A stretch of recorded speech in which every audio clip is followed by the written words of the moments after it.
Maltem kbir ħakem il-Gżejjer Maltin tul il-jum bir-riħ qawwa ta' rifnu jikkawża baħar b'saħħtu li laqat l-iktar dawk il-partijiet tal-kost esposti għar-riħ mill-Grigal. Kienu rrappurtati bosta inċidenti fost oħrajn fix-xatt tal-Belt Valletta fejn anke tkaxkru xi karozzi.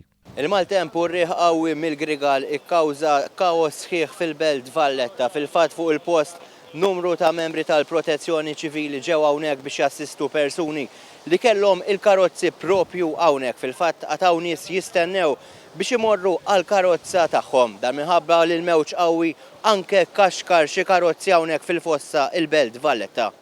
Fortunatament jidher li ma weġġawx nies għalkemm kellu jkun intervent tal-membri tal-Protezzjoni Ċivili biex jisalvaw xi persuni li sabu ruhom f'diffikultà. Ftit tal-ħinin u ġejna informati mill-control room tagħna, ħaġa ovvja ċemplu l-membri tal-pubbliku li kien hawn xi nies maqbudin u isfel fil-post fejn qegħdin fil-karozzi.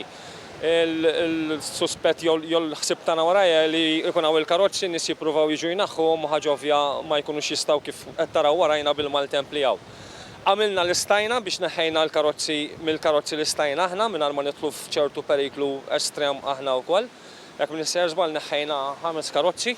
Ir-riħ li laħħaq qawwa ta' forza 8 jagħmel diffiċli l-operazzjoni mill-membri tal-Protezzjoni Ċivili fl-attentat tagħhom li jmexxu karozzi li tkaxkru bil-mewġ. Madwar 15 karozza tkaxkru mill-post li kienu parkati fih. Dan ir-raġel spiċċa bil-vettura tiegħu maqbuda taħt is-sur ma jistax imur lura għaliha.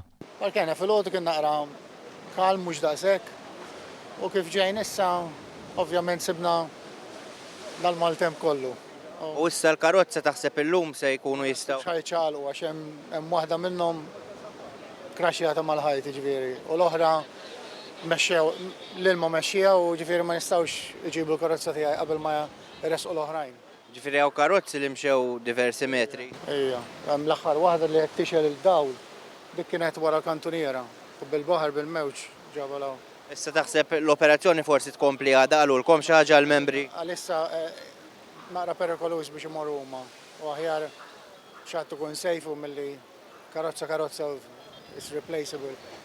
Il-previżjonijiet tat-temp ir-riħ qawwi se jippersistu matul il-lejl għal daqstant il-membri tal-Protezzjoni Ċivili se jibqgħu fuq alert. Ħanħallu xi nies hawnhekk biex fil-każ li jkun hemm xi ħadd jipprova jiġi biex ineħħi l-karozza nagħtuh l-assistenza kif nistgħu. Aħna l-importanti l-ewwel jiġifieri li ma jkunx periklu għan-nies u mbagħad il-karozzi jiġu wara. L-appell biex in-nies javitaw postijiet viċin tal-baħar kif ukoll dawk esposti għar-riħ qawwi ma jonqos. Nagħmel appell bħalissa sakemm jibqa' dal-maltemp speċjalment ma' dawn l-inħawi tal-Gżejjer Maltin jekk jista' jkun in-nies javitaw livelli baxxi mal-baħar bħal mid il-pożizzjoni mad-dawra tal-belt. Ġifieri jekk anke kkjaw xi ħadd tistgħu ħajasallu l-messaġġ li għandu l-karozza maqbuda taħt is-sur il-belt m'hemmx tagħmel jekk il-baħar sakemm il-baħar jibqa' kif inhu, il-karozza l-aħjar tibqa' hemmhekk. L-ewwel in-nies u mbagħad il-vetturi. L-Uffiċċju Meteoroloġiku qed ibassar li twissija ta' riħ qawwi mill-Grigal se tkompli għaddejja sas-6 ta' filgħodu.